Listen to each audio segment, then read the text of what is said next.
Bismillahirrahmanirrahim. Assalamualaikum warahmatullahi wabarakatuh. Alhamdulillahil karim ar-Rahman 'allamal Qur'ana khalaqal insana 'allamahul bayan. Asyhadu an la ilaha illallah wahdahu la syarikalah wa asyhadu anna Muhammadan abduhu wa rasuluhu la nabiyya ba'dah amma ba'd. Teman-teman semua yang dimuliakan Allah Subhanahu wa taala, saya minta maaf acara agak bergeser 1 jam ya. Karena qadarullah Dr. Henny juga kurang enak badan sebenarnya, tapi dengan izin Allah Subhanahu wa taala bangkit dan bisa berangkat juga ke tempat ini, Masya Allah. Ya, ini semua tentunya atas izin Allah, tentunya atas kekuatan yang Allah berikan kepadanya. Tapi insya Allah teman-teman semoga tidak lagi bosan menunggu, karena kali ini lanjutan dari part yang pertama, bagian yang pertama. Saya mau sampaikan dulu bahwasanya insya Allah di bagian yang pertama nanti akan kita naikkan ulang, tapi dengan sesi yang berbeda ya, karena sempat hilang dari YouTube. Qadarullahu wa masya'a fa'ala, tapi nggak apa-apa. Kali ini ada lanjutannya. Jadi untuk yang pertamanya nanti nyusul ya, kayak gitu ya. Dok ya. Jadi ini lanjutannya. Oke. Yang pertama itu kan kita bahas sejarah gitu kan. Sejarah karena kan memang teman-teman tuh harus paham, Ustadz. Paham Jadi dulu. yang sesi 1 tuh harus benar-benar naik, karena mereka Betul. harus paham sejarah bagaimana ilmu itu ditutupi gitu loh. Oke. Jadi kalau misalnya kita tidak paham sejarah, ada kan istilahnya tuh dengan sejarah kita ada statement gitu loh, bahwa dengan sejarah tuh kita akan mengenal siapa diri kita sebenarnya. Betul. Baik. Ya, teman-teman, kayaknya insya Allah kita simak baik-baik ya. Jangan pernah menganggap diri kita udah mengetahui segalanya, tapi jadilah diri kita saat ini seperti gelas yang kosong, sehingga mudah menerima masuk ilmu-ilmu yang ada. Apalagi ini akan kupas tuntas terkait terkait saya mau ngomong judul ya, sebenarnya menguak rahasia juga ya, lanjutan dari menguak rahasia corona dan obatnya. Insya Allah ini berkaitan dengan perspektif di dalam Al-Quranul Karim. Tapi saya silakan kepada Dr. Henny Talib, fadhol.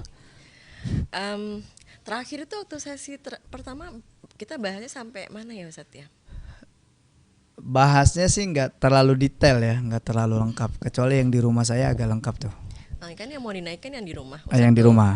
Yang di rumah itu kenapa kok badai sitokin itu bisa menguasai diri gitu, bisa mendominasi dalam diri. Itu yang terhenti ya? Terhenti. Kalau nggak salah terhenti di situ kan? Betul. Ya, aku ulas sedikit ke belakang ya Ustadz ya, supaya nyambung gitu kan. Taib. Karena kan jadi di dalam tubuh kita ya, sebetulnya di alam semesta ya. Di alam semesta ini kita tidak mungkin alam semesta itu ada, tidak mungkin tubuh makhluk itu ada tanpa ada makhluk yang membangunnya gitu kan Ustadz ya.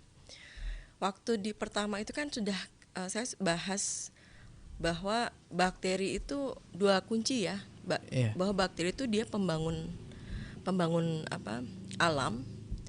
Ketika dia pembangun alam, secara otomatis kan alam itu em, di dalam Al-Quran ya Ustadz, mohon koreksi saya, bahwa alam semesta itu Allah menciptakan alam, konsep alam menurut Allah itu kan bumi langit beserta isinya. Iya. Ya.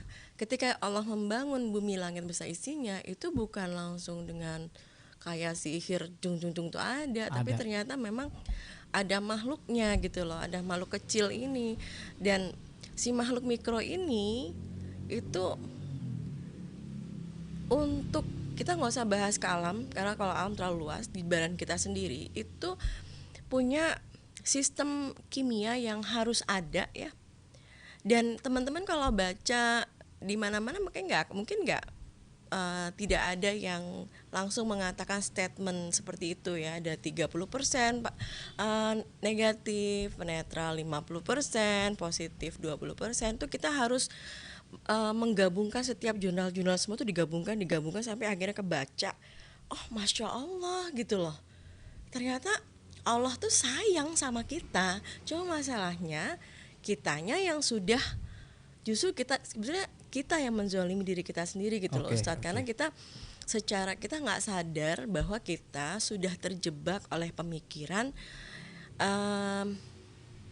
kan di waktu kita bahas sejarah itu kan kelihatan ya Ustadz ya, bahwa pergeseran pemikiran, bagaimana Antoine Beckham itu temuan Antoine Beckham dan pemikiran Antoine Beckham itu ditekan, itu kan setelah khilafah Islamiyah hancur ya.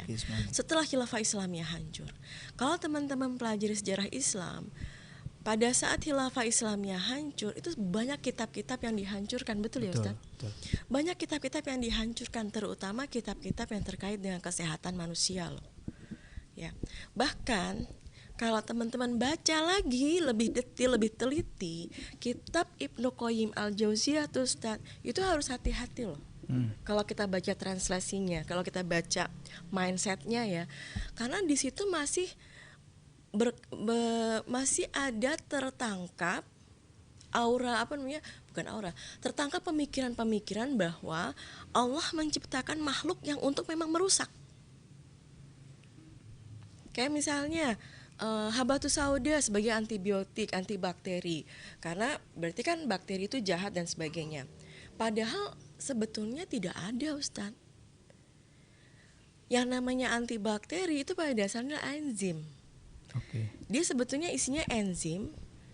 Enzim dari mana? Misalnya gini, kan ada angka mutlak ya, bahwa komponen di dalam tubuh kita, strain mikrobanya itu pada manusia yang sehat ya, temuan pada manusia yang sehat itu 16 juta strain. Di tanah ya Ustaz, tanah yang paling sehat, yang paling bagus itu 36 juta strain. Nah, kalau dari 16 juta strain itu ada 30% di fase negatif ya, 50% di fase netral, kemudian di fase positif adalah 20% gitu ya. Berarti saya ulang lagi, dari komponen itu semua 100%, kita bagi dua lagi Ustaz. 40% adalah patogen, 60% probiotik, jenis probiotik. Nah, dari sini saja ketika kita memahami, apalagi sebetulnya Ustaz kalau misal teman-teman ya mau rajin searching gitu ya, itu udah banyak Ustaz. Banyak banget jurnal-jurnal yang menceritakan, saya katakan menceritakan karena jurnal tuh bagaikan novel sebetulnya. Kalau kita suka baca ya.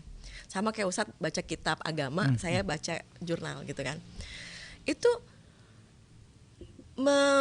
memberikan laporan bahwa bakteri-bakteri yang kita kenal sebagai makhluk yang jahat gitu kan, yang selama ini diperkenalkan sebagai makhluk yang jahat, ternyata tidak.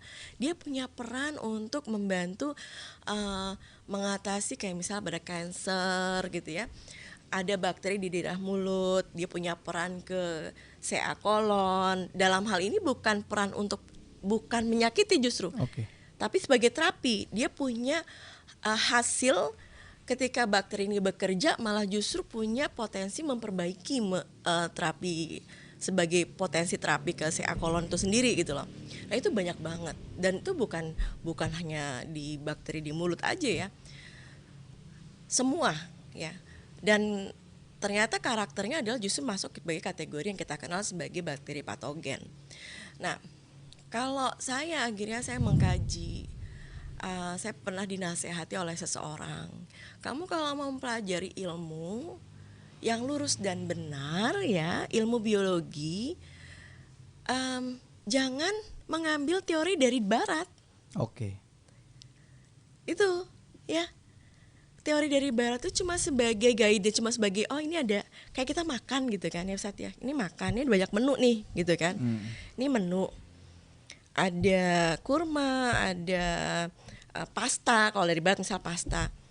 Nah tapi kan bukan berarti kita menampik ya, tidak menampik sebetulnya, bukan saya mengharamkan, bukan. Tapi ketika kita mempelajari ya, pegangan kita yang utama kan Al-Quran ya Ustadz ya, betul sekali. Gitu kan, Quran dan hadis ya. Nah itu harus sejajar, harus seiring seirama, nggak bisa akhirnya kita pisahkan, betul nggak Ustadz ya? Nah kalau dalam Al-Quran saja Allah tidak mengatakan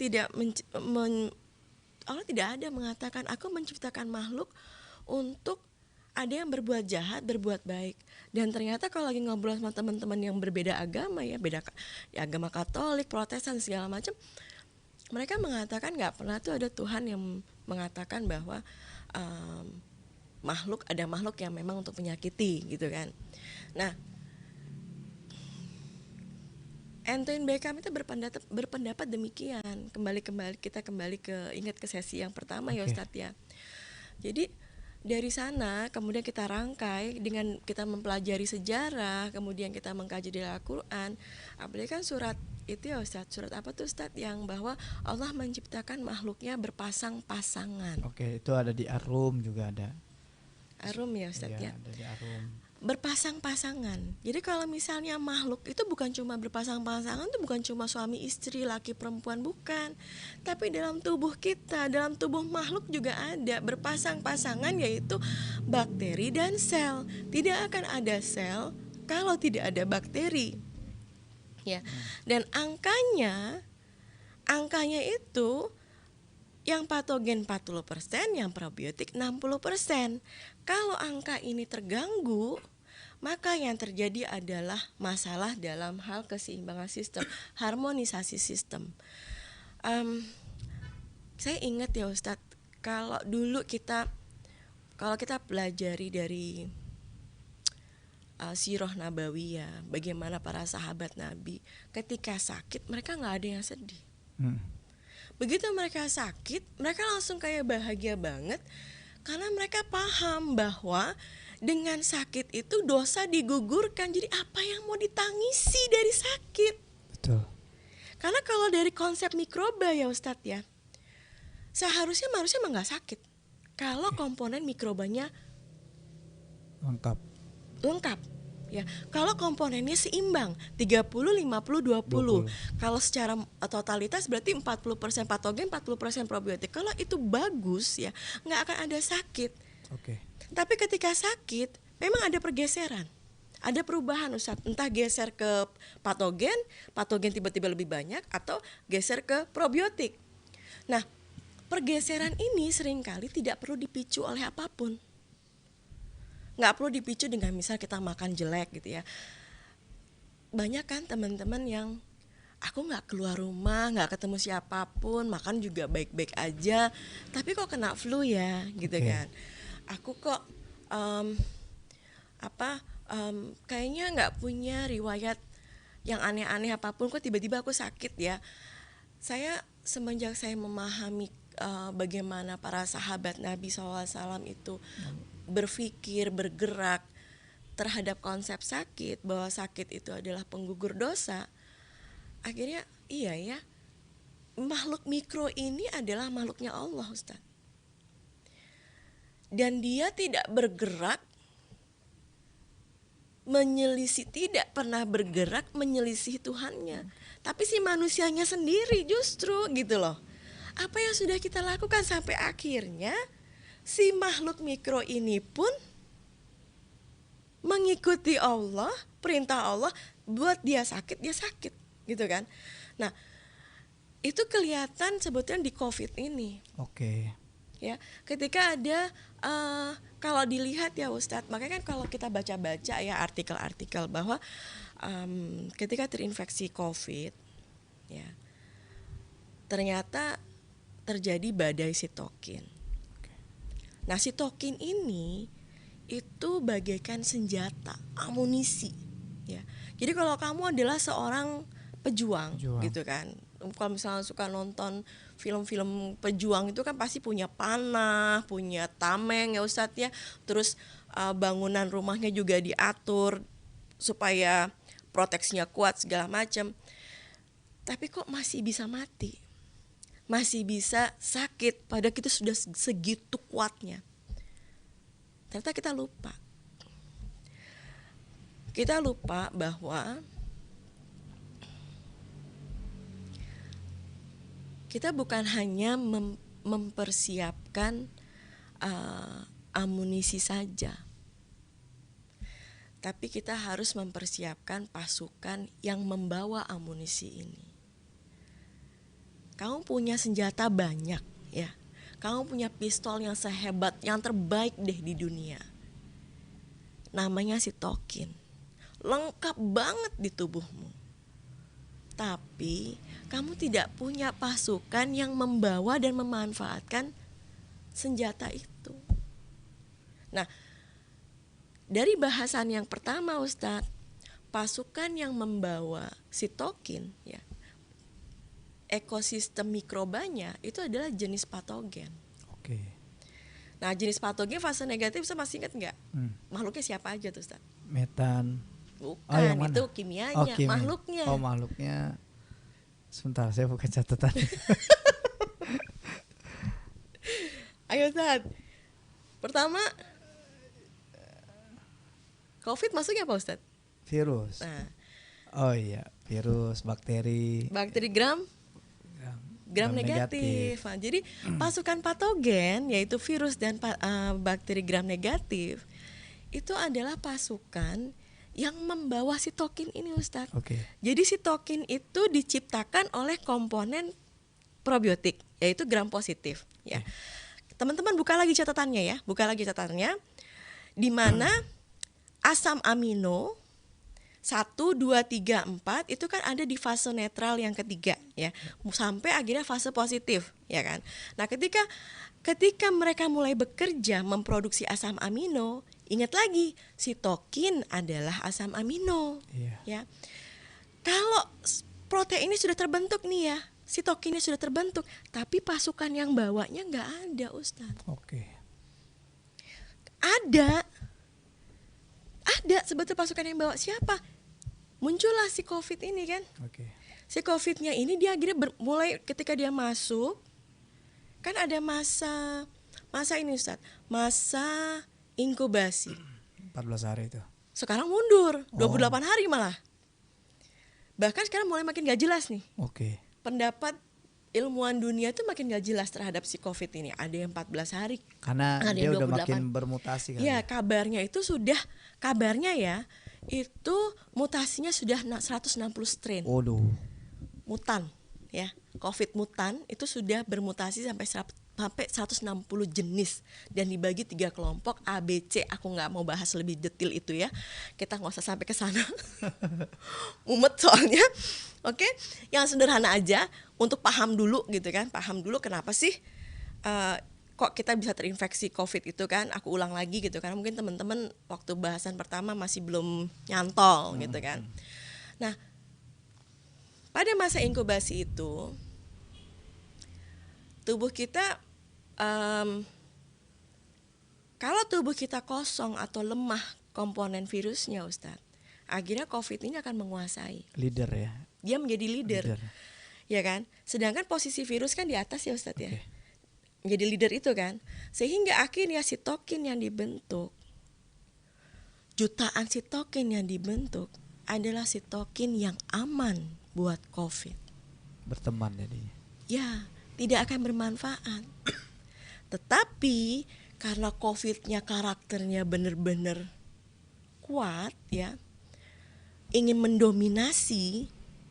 Kenapa ingin mendominasi? Karena pada dasarnya di tubuh si manusia itu sendiri sudah terjadi ketidakseimbangan patogennya. Jadi virusnya lemah, gram negatifnya juga lemah, mungkin karena dia pemakaian antibiotik yang irasional, pestisida, residu pestisida yang numpuk sehingga akhirnya mematikan mereka semua gitu loh. Pada akhirnya si COVID-nya merajalela ya. Merajalela. Kalau zamannya Megawati Maratulela.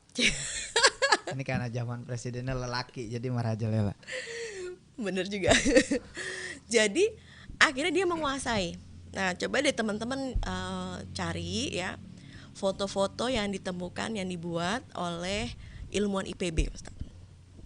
Jadi ilmuwan IPB itu menemukan gambaran sel yang hancur, sel yang lisis, di mana kelihatan banget itu bintik-bintik virus yang kecil-kecil si COVID-nya itu dia menguasai. Oke. Padahal harusnya jumlahnya tidak sebanyak itu. Kalau tubuh kita bagus ya, kalau mikroba di dalam tubuh kitanya bagus, seharusnya kita bisa melawan sendiri COVID ini, karena COVID tidak layak. Dia nggak tubuh kita bukan ruang hidup dia sebetulnya, gitu ya. Bukan ruang hidup dia. Nah, makanya pertanyaan saya adalah kalau kamu sampai terinfeksi, selama ini apa yang kamu lakukan? Sehingga mikroba yang seharusnya ada dalam tubuhmu itu tidak ada. Nah, di sini yang saya suka akhirnya sebagai introspeksi diri, ya istighfar, perbanyak istighfar. Makanya kan ada juga tuh Ustaz yang sembuh dari COVID dengan Al-Quran ya Ustaz ya, dengan zikir gitu kan. Betul. Karena kan bagaimanapun si makhluk mikro ini kan makhluknya Allah Ustaz. Betul. Dia kan menurut, nah ini perbedaan, aku kembali lagi ke sesi 1. Antoine Beckham kan mengatakan bahwa mikroba itu bisa berubah bentuk. Dari virus jadi bakteri, dari bakteri jadi virus. Bukan tidak mungkin Ustadz, si COVID-nya gitu kan dengan Al-Quran dia berubah bentuk. Merasa terdakwahi kayaknya. Iya, didakwahi gitu kan. Merasa terdakwahi dengan Al-Quran. Misalnya gitu kan, anakku Abdullah gitu kan, yang tadinya anak baik terus tiba-tiba melakukan kenakalan gitu kan, terus ketemu Ustadz Sahal, didakwahi deh gitu kan, didakwahi akhirnya dia kembali. Gitu kan, nauzubillah min dzalik sih, jangan ya nak. Gitu sih Ustadz, itu salah satunya. Selain boleh saya memperkenalkan yang boleh. Waktu itu kan nggak ini bawa produk ya kan? Bawa. Kakak Abdullah minta tolong. Nggak apa-apa, bawa aja. MG Pro ya. MG Pro. Ya, tapi ini kemasan ini sudah nggak ada lagi Ustadz. Karena apa? Produksinya terbatas. Karena produksi terbatas, akhirnya kita nggak pakai kemasan ini lagi. Cuma setiap produksi memang terbatas banget. Nah ini herbal probiotik, probiosistem ya tepatnya, karena dia mengandung komponen mikrobanya itu cukup tinggi kepadatannya, sampai 1.800 kalau nggak salah ya Ustadz ya, per milimeter kalau nggak salah ya. Aku lupa. Dan ini itu qadarullah ya, alhamdulillah sudah banyak yang terbantu. Bahkan teman-teman nakes sendiri juga diam-diam juga pakai. Oke. Diam-diam ya. Kalau ketahuan abis bingung Ustadz. Mereka bilang, dokter iya bagus diam-diam dok. Mbak ini aku bingung nih, daripada gue mati gitu kan. Yaudah yuk kita minum aja yuk gitu kan ya. Soalnya kan aku selalu bilang sama mereka, please deh, kamu tuh di garda terdepan. kamu tuh ngurusin UGD gitu kan, aku sih masih santai, aku udah nggak dinas gitu kan, aku udah nggak praktek gitu kan, aku fokus sama anak-anak. Cuma aku tuh benar-benar peduli sama kamu, aku nggak mau kehilangan teman yang baik gitu kan. Dan kita tuh boleh dibilang ya, kalau kita bicara nakes ya Ustadz ya, stoknya nakes tuh cuma terbatas, stok ya. Setiap rumah sakit itu punya tenaga kesehatan tuh terbatas gitu kan. Gimana kalau sakit semua? Jadi rumah sehat akhirnya. Makanya loh, kalau dokternya sendiri sakit semua, siapa yang mau nolong aku? Gitu kan, nolong Ustadz gitu kan, siapa gitu kan. Jadi aku bilang, udah deh, pasti kalau misalnya nanya, Bepom yang mana? Udah minum aja. Karena apa? Kalau ini racun, kalau ini mematikan, nggak mungkin aku minum buat keluargaku. Dan aku udah minum ini 2 tahun. Nggak. Saya minum ini dari 2019 bulan Maret. Ini diproduksi mulai 2019. Sebetulnya diproduksi 2019 di bulan Maret. Dan sampai sekarang alhamdulillah kita nggak ada masalah. Jadi ya kan herbal. Iya. Masya Allah ya. Gitu. Sampai sini ada yang mau di. Nih teman-teman ada yang mau nanya nih. Ini udah menjurus ya.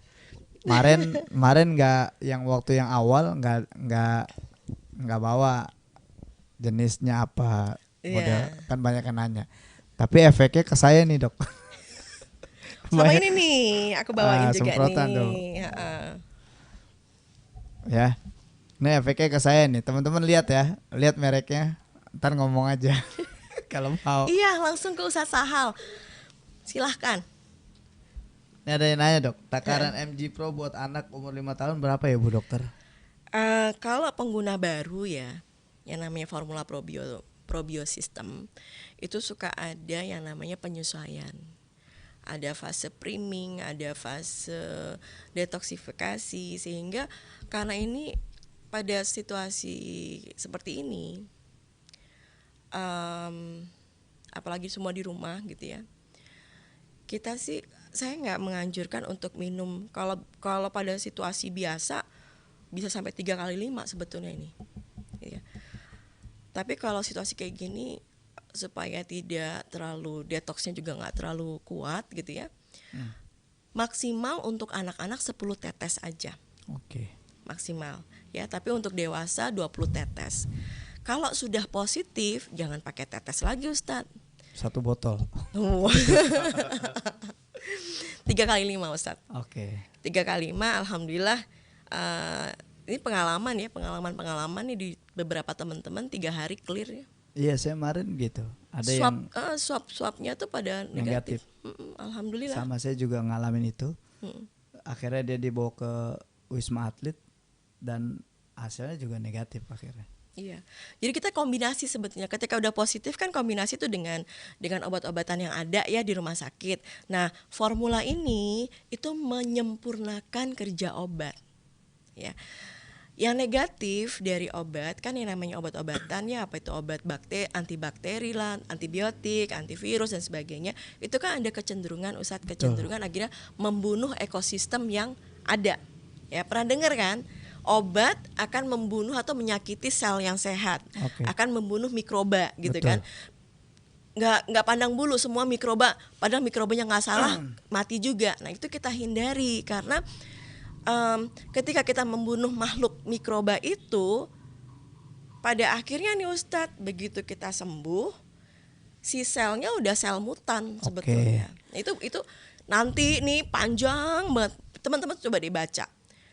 Awal infeksi ya 5 tahun atau 15 tahun yang lalu infeksi. Terus kemudian berjalannya waktu jadi cancer lah, ada penyakit degeneratif, gagal ginjal atau ginjalnya rusak dan segala macam.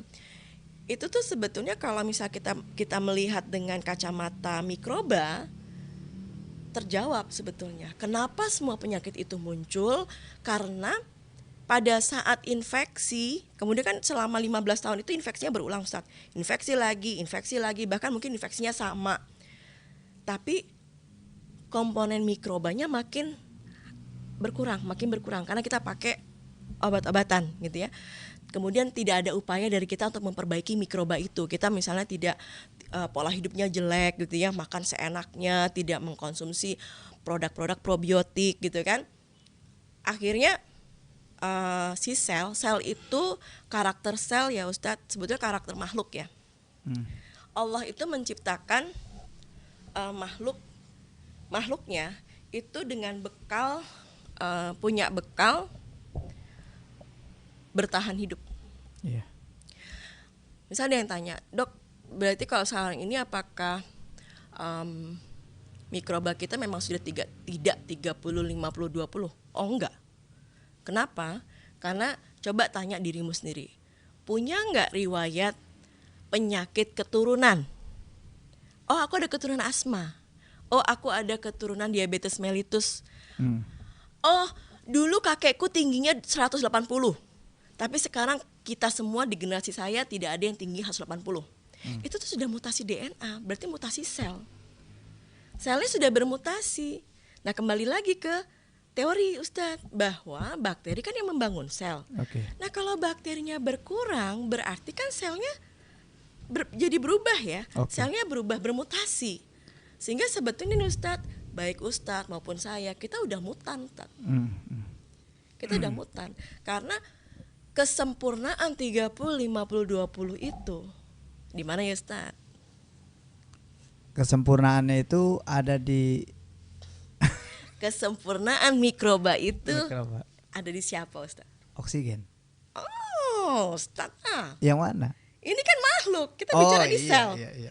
Kok oksigen? Salah. Di mana Ustadz? Saya lupa lagi.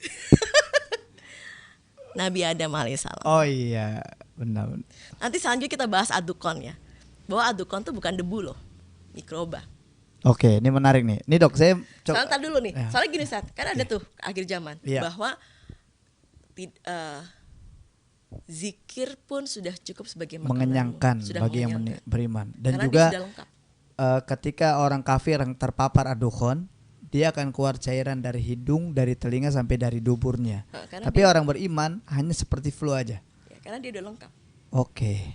Jadi kalau makhluk yang lengkap itu seperti Nabi Adam alaihissalam ketika dia hidup di surga. Ini menarik sekali teman-teman semua yang nonton, yang nyaksin ini. Saya nyimaknya begini. Jadi MG Pro ini solusi yang ada. Terus ternyata jadi dari yang disampaikan sama Dokter Henny ini, kita nggak ada yang bilang nggak kuat kacamatanya. Ya, saya nggak ganteng, padahal keren.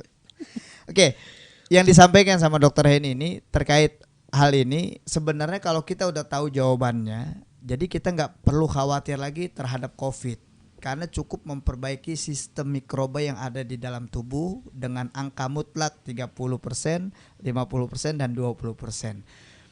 Tapi menariknya adalah sebenarnya formula yang dihadirkan ini sebenarnya bukan untuk membunuh si COVID, sebenarnya bukan. Tapi untuk memperbaiki sistem mikroba yang ada di dalam tubuh sehingga COVID pun udah kalah. Gitu kan? Betul. Bahasa lainnya walaupun di angka mutlak misalkan 30% ada satu yang masuk, harusnya dia bunuh diri. Tapi kenapa COVID sampai menguasai diri, sampai menjadi leader? Karena sistem mikroba di dalam tubuh kita lemah. Betul. Sehingga ini hadir sebagai sebagai solusi untuk memperbaiki sistem yang ada. Ya. Gitu dok? Betul. Jadi konsep probiosistem di sesi pertama kan saya sudah bahas masalah bahwa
Oke, kita lanjut ya teman-teman semua.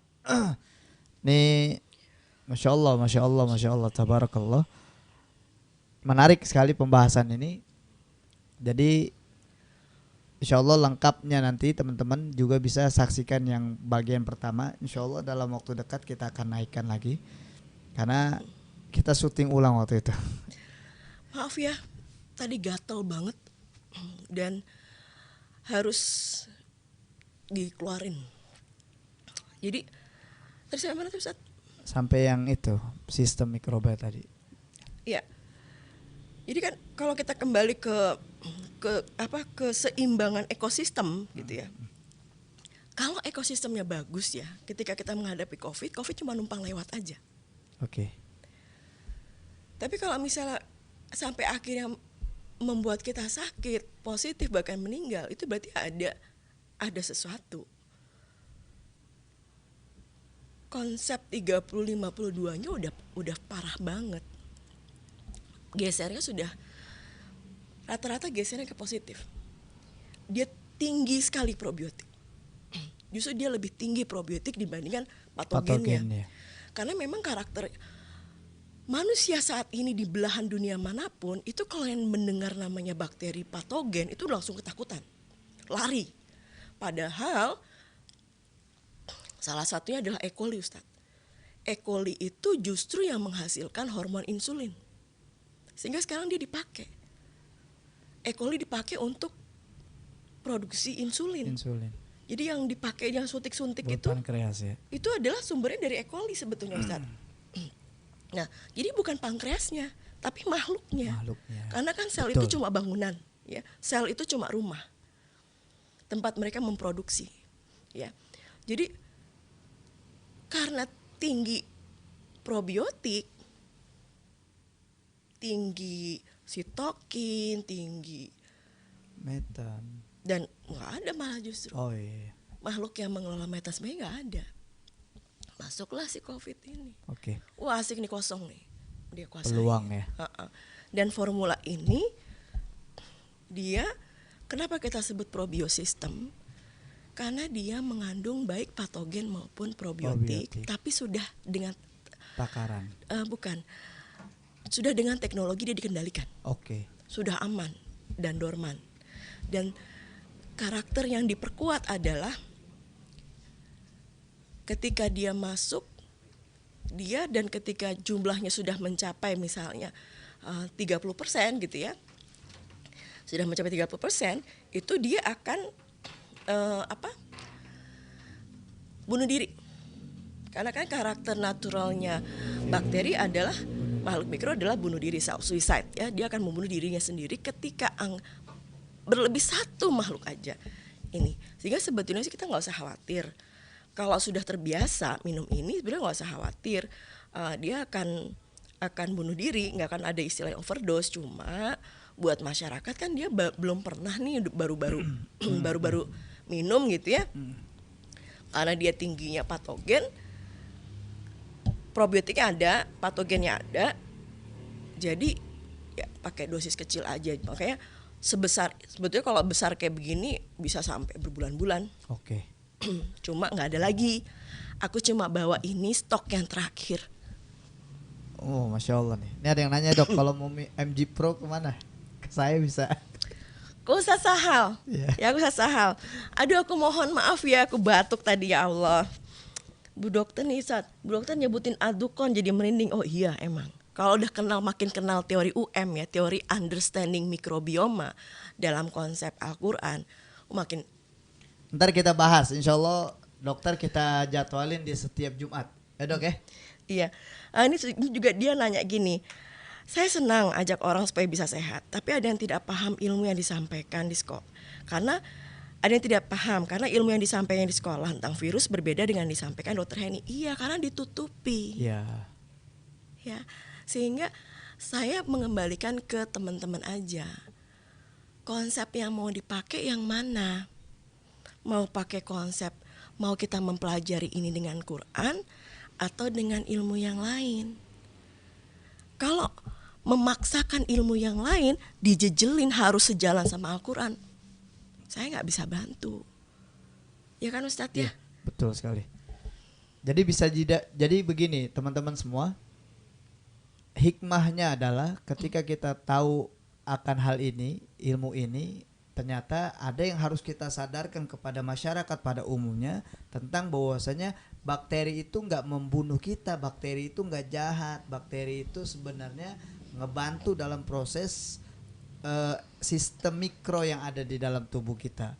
Sehingga ketika masyarakat itu paham, bahkan terakhir pada saat di pertemuan yang awal Dr. Henny juga cerita bahwasanya sesungguhnya berani kotor itu baik loh. Ini Ustadz nih, kalau pada tanah ada 36 juta mikroba, berarti tanah bisa digunakan melawan COVID kah? Bisa. Dia guling-gulingan aja harusnya. Iya kan? Tapi tanah yang mana? Tanah yang mana dulu? Ini tanah yang harus bebas dari pestisida, tanah yang harus bebas dari pupuk. Di mana itu? Dari kuburan. Kuburan masih ada juga. Yang riset 36 juta ini Ustadz dilakukan di tanah hutan Papua dan hutan Amazon. Ya udah ke Papua aja deh Pak. Tapi ingat, hutan Amazon sebelum kebakaran. Tahun lalu kebakaran kan? Oke. Ya. Kalau tanah Jakarta nggak bisa. Dan itu di sana oksigennya sempurna ya. Hah? Tanah sketa. Apalagi itu. Apalagi tanah sengketa ini nggak bisa. Apalagi nih? Dia obatnya guling-guling itu sebenarnya. Kalau buat ya sebenarnya teman-teman, makanya saya menarik dan ini harus disampaikan kepada masyarakat lebih luas lagi akan hal ini, sehingga kepanikan yang terjadi di dalam diri kita, apalagi ini Ramadan, di mana Ramadan ini juga bisa membuat kita sehat, dan juga ini ada solusi yang hadir di tengah-tengah kita bahwasanya ternyata ini adalah obat untuk mengatasi COVID-19 yang ada di Indonesia khususnya dan di luar negara Indonesia pada umumnya. Makanya biasanya gini, kalau kita kasih tahu obatnya, ada yang nggak nerima itu. Makanya buat teman-teman yang mau nerima akan hal ini, ya udah konsumsi aja. Paling tidak buat diri kita, buat saudara kita, teman-teman di sekitar kita yang percayakan kita. Susah banget sih dikasih taunya gini-gini, biarin. Ini akhir zaman Ustadz. Biarin. Kalau era yang saat ini kita butuh. Anggaplah ini obat untuk, sebetulnya kan ada yang mengatakan ini suplemen lah, jamu gitu Ustaz. Terserah sih. Kalau buat saya itu obat. Jadi untuk di era saat ini, di mana era bioteknologi, ini saya anggap sebagai obat buat kami sekeluarga. Biasanya kalau bicara virus di akhir zaman nih. Biasanya kalau bicara virus bahasnya bukan obat dok, serum. Oh ya serum. Ini serum ya. Tapi setelah ini serum juga nih, dia ditutup seolah-olah begini kan, kalau di film-film gitu rapi. Kalau udah era dukun sih nggak butuh Ustaz. Iya, nggak butuh ini. Cukup zikir pada Allah Subhanahu wa taala. Subhanallah. Ini udah lengkap. Dok, ada yang nanya dok. Muhammad Fadli nih, Kiai nih. Ini yang nanya Kiai nih dok. Dokter Henny, ada bikin rekaman pribadi perihal COVID ini kah? Ada. Ntar saya naikin ya. Ntar ada. Terakhir kita bikin rekaman juga. Ntar kita naikin, insyaallah. Pantengin terus TLT TV ya. Iya. Ada sih channel aku juga. Ya, ada di. Cuma masalahnya adalah sering hilang Pak. Oke. Tahu-tahu 2 minggu nggak ada videonya, gitu loh. Jadi saya suka sama teman-teman. Di channelnya kasih tahu dok, biar pada nyimak. Dokter Henny Talib. Di FB. Di YouTube. Oh di YouTube. Cuma ya gitu, hilang lagi. Taunya pokoknya. Iya sama kayak ini dok, sama kayak kemarin, kita kan, kayak kita cuma 4 hari ya. Bertahan 4 hari, tahu-tahu hilang. Ya. Ini habis ini diunduh ya teman-teman ya, langsung diunduh. Langsung di-download. Ya, mudah-mudahan nggak terjadi apa-apa, mudah-mudahan. Oke. Ada lagi yang mau nanya nggak nih, kira-kira? Ini karena bicara berkaitan dengan Quran, saya juga bawa buku ayat-ayat Allah pada tubuh manusia, dan dokter juga sampaikan ini semua tentang bagaimana penciptaan langit dan bumi, manusia yang berpasangan ini subhanallah amat sangat luar biasa.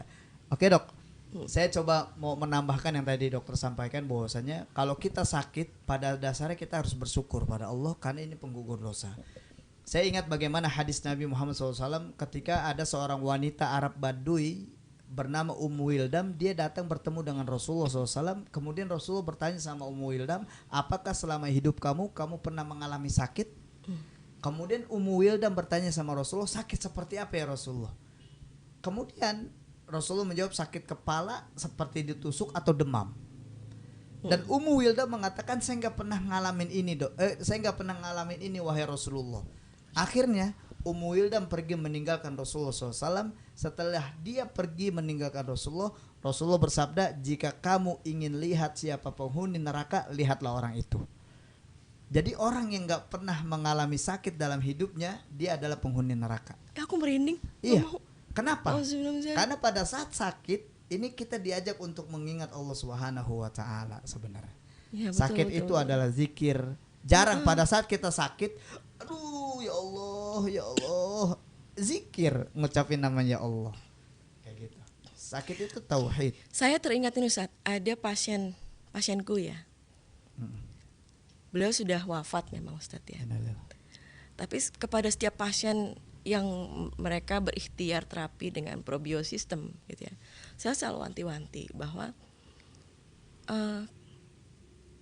mau terapi ini untuk apa? Takut mati. Bagaimana kalau saya duluan yang meninggal? Karena tidak harus menunggu kanker kok untuk akhirnya wafat ya. Betul. Karena bisa aja saya lagi duduk, tiba-tiba malaikat maut datang. Betul. Diambil aja. Betul. Dan saya katakan kepada beliau begini, justru Bapak ini harusnya coba dilihat sakit ini sebagai anugerah dari Allah. Betul. Berapa banyak dosa yang Bapak punya. Allah sedang berusaha menghapus dosa-dosa Bapak sampai akhirnya Allah redho. Dan kalaupun Allah izinkan Bapak sembuh, berarti ada tugas dari Allah buat Bapak untuk dakwah gitu kan. Betul. Tapi kalaupun tidak, semoga ketika kematian itu datang, Allah redho dan Bapak sudah bersih dari dosa-dosa, saya bilang gitu. Dan ternyata, aduh aku mau nangis ya, karena istrinya ngasih kabar. Sampai akhir hayatnya Ustadz, kalimat saya itu beliau dengar, beliau ingat. Dan beliau selalu terus berkata ke istrinya, aku ikhlas. Sebagaimana Dokter Heni sampaikan, ingatkan, saya harus ikhlas karena saya yakin ini dosa-dosa dihapuskan. Dan tidak ada berhentinya beliau dari begitu beliau pulang dari rumah saya sampai akhirnya beliau wafat Ustadz. Tidak ada hentinya dia berzikir, tidak ada hentinya dia sholat, perbanyak sholat duha, sholat malam. Masya Allah, sampai akhirnya tuh beliau wafat itu memang bagus gitu loh. Dan istrinya tuh ikhlas dengan kematian suaminya gitu loh Ustadz. Dan itu tuh memang, jadi saya suka bingung dengan teman-teman yang mengeluhkan sakit gitu kan ya Ustadz ya. Terus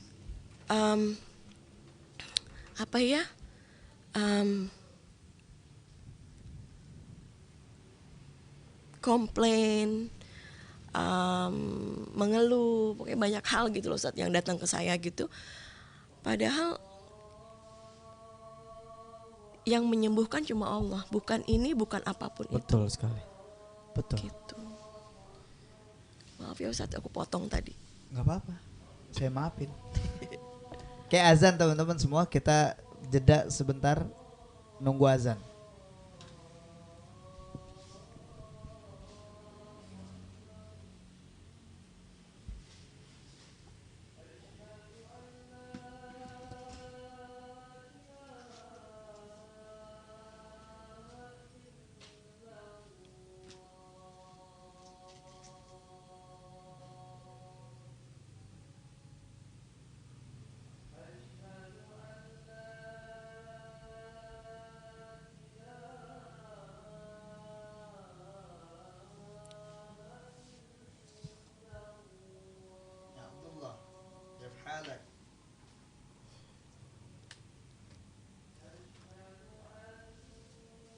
Tadi saya batuk, aku semprotin ini dulu deh.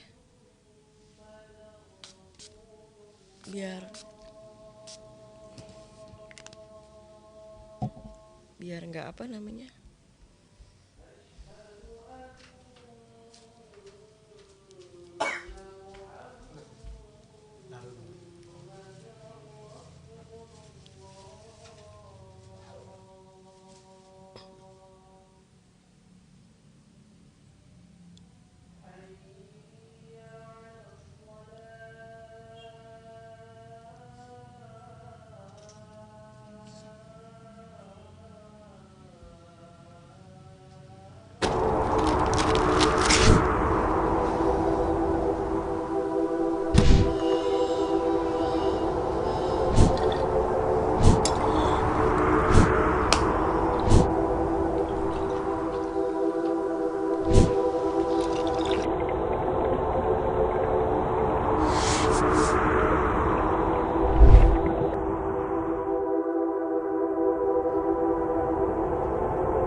La ilaha illallah Muhammadur Rasulullah. Allahumma rabba hadhihi da'wati tamah wassalatil qa'imah ati sayyidina Muhammadin wassalatul fadilah wa ba'athu maqama mahmud. Wafiq barakallah Jihan Hasan. Baik, gimana teman-teman? Ada yang mau nanyain? Nanyain. Ada yang mau nanya?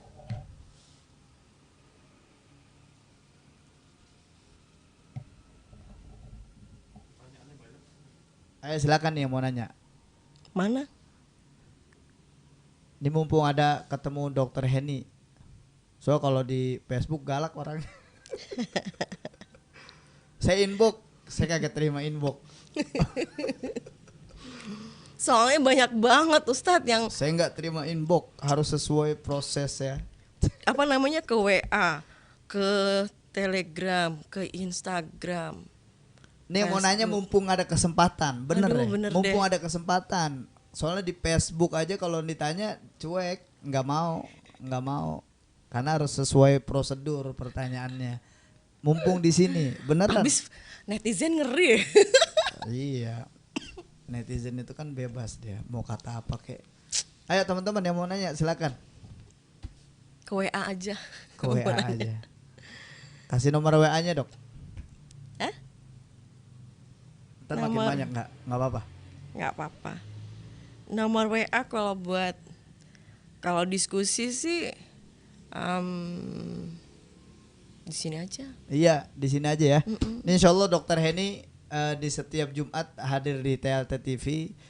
Di Jumat depan kita akan kupas tuntas tentang ad-dukhon.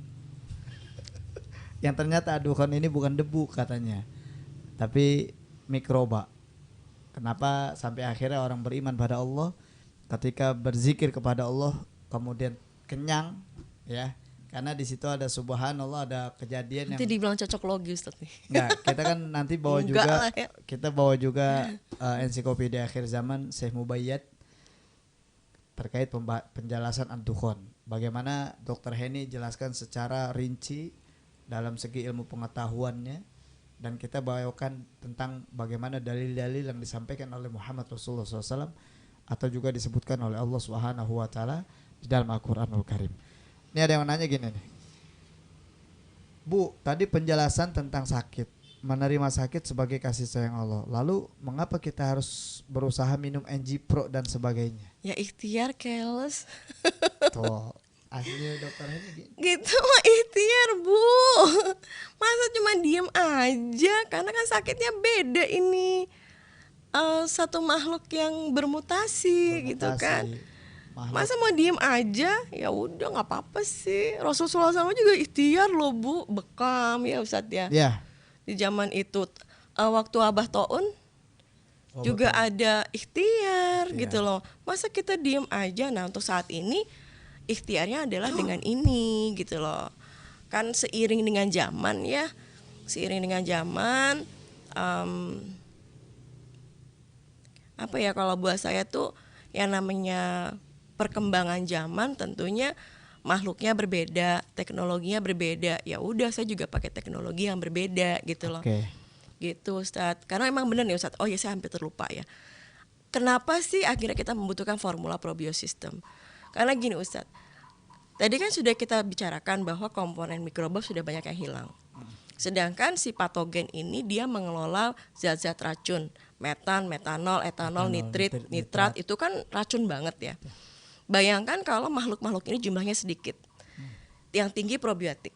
Memang proses itu berjalan Ustadz. Proses pembentukan asam amino itu terus berjalan walaupun dengan jumlah yang sedikit ya. Tapi pada akhirnya karena makhluknya sedikit Ustadz, yang menetralisir komponen metannya juga sedikit gitu loh. Tidak semua gitu kan. Nah bayangkan kalau di dalam sel itu metannya tinggi, metanolnya tinggi, etanolnya tinggi. Coba deh pelajari deh, metan cuma berapa gram aja kamu udah bisa pingsan gitu loh. Bisa pusing, bahkan pingsan, muntah-muntah gitu kan. Nah, apalagi di dalam tubuh kita, di sel gitu kan. Nah sehingga Ustadz, ketika dia masuk, jangan kan masuk ke lambung. Kalau kita pakai bakteri alami gitu ya. Misalnya dari buah-buahan. Di buah-buahan juga karena buah-buahan adalah makhluk hidup, ada sel kan. Kalau ada sel berarti ada bakteri gitu kan. Makan buah jeruk, makan buah termasuk madu, propolis itu kan mikroba loh itu sebetulnya tuh. Kita minum nih, tapi karena tubuh kita tuh udah tinggi zat toksik, begitu masuk rongga mulut dan asam lambung, kecenderungannya mereka mati. Oke. Kenapa formula ini membantu? Karena memang dia bukan formula biasa, bukan kayak fermentasi biasa, bukan. Tapi ada teknologi khusus yang pada akhirnya, jadi patogen itu Ustadz, terutama yang ini kan tinggi patogen. Bakteri patogen dia punya cangkang. Dia sangat kuat terhadap zat-zat racun, makanya dia tugasnya mengelola racun gitu kan. Masuk nih ke dalam tubuh kita. Jadi ini kan komponen ini kan ada ini komponennya ada patogen, ada probiotik nih Ustaz. Bayangkan ini ya, kita bayangin ya, yang tangan saya yang di luar adalah bakteri yang patogen karena dia bercangkang. Di tengah-tengahnya ini adalah probiotik. Karena probiotik mati kalau kena racun-racun. Nah, ketika dia masuk formula ini, ketika masuk dalam tubuh kita, dia langsung bentuk barisan. Bentuk barisan si probiotik. Kalau ini probiotik ya, ini probiotik. Barisan probiotik dia masuk di dalam, ini di luar. Oke. Sehingga dia akan lolos. Dia akan lolos melewati dari rongga mulut sampai ke asam lambung sampai akhirnya di usus 12 jari. Dan pusat kegiatan pencernaan dari mulai pemecahan apapun, kan pertama mecahnya di lambung ya, tapi kan pusat akhirnya ini untuk apa gitu, diserap atau tidak gitu kan, itu kan di usus 12 jari. Dari lambung sampai ke usus 12 jari dia akan lolos. Nah itu makanya kenapa ketika kita mengkonsumsi produk probiotik biasa atau kita bikin sendiri, seringkali efek terapinya tuh butuh waktu lama. Gitu loh. Gitu. Dan harus banyak, minumnya harus banyak banget. Kalau ini kan 20 tetes insya Allah udah bismillah, dengan izin Allah dia mampu. Oke, baik, alhamdulillah. Cuma yang itu nih, yang satu lagi yang itu sama. Yang mana? Yang I7 ya. Oh, yang I7 ya. Yang i7 itu dia, kalau ini kan dia probiosistem, ada patogen probiotik tapi dia tinggi patogen. Kalau yang i7 dia probiosistem, ada patogen, ada probiotik tapi tinggi probiotik. Makanya kenapa saya minumnya 2 itu, MG Pro dan i7 untuk menyeimbangkan. Karena kan kita nggak tahu nih Ustadz di badan kita sendiri ya. Saya nggak tahu nih badan saya, badan usaha sahal lebih tinggi yang mana, ibu gitu ya atau bapak tinggi yang mana. Jadi saya lebih pilih makanya kenapa saya pakai 2 malah 3 sorry, saya pakai 2 minimal 2 i7 sama MG Pro adalah supaya seimbang. Tapi supaya untuk menetralisir, supaya mereka tenang ya, nggak terlalu aktif, kita kasih madu. Karena madu kan makanannya glukosa ya, makanan bakteri itu glukosa. Makanya aneh Ustadz kalau ada yang pakai diet tidak pakai glukosa, saya bingung nanti saya juga bingung. Mikrobanya makan pakai apaan? Betul. Karena mikroba itu makannya glukosa gitu loh. Kalau dia sudah 30, 50, 20 Ustadz, dia nggak perlu makanan dari luar. Karena apa? Mereka sudah bisa memproduksi makanan mereka sendiri gitu loh. Tapi kalau misalnya komponennya belum lengkap, ya mereka kan butuh tetap kita supply. Sama istilahnya kayak gini, pada awalnya Ustadz, misalnya Ustadz punya pondok pesantren gitu kan. Awalnya ketika bangun dan sebagainya pasti butuh donatur kan. Betul. Sampai akhirnya udah bagus, udah tertata dengan baik, akhirnya Ustadz tidak butuh donatur, bisa jalan sendiri gitu kan. Sama sel juga begitu, ekosistem kita juga seperti itu.